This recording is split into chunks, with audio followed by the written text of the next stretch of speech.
सन्त्रासवादी माने जदि पाताल रे भी लुचि थिबे ताहले आमे तांकु खोजी खोजी करी मारिबो।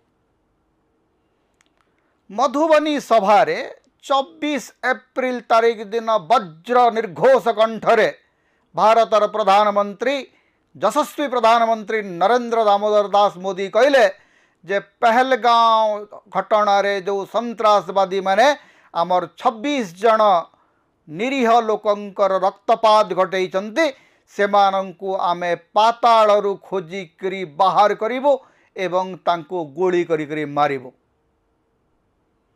यशस्वी प्रधानमंत्री घोषणा शुणिक आमे भारतीय माने बड़ उद्बुद्ध हो पड़िलु। चमत्कार भाषण। तेबे इतिमध्य 10 दिन बीती गलानी पाताल कौटी अच्छी जना पड़ू ना। पाताल रे ताला पड़ी।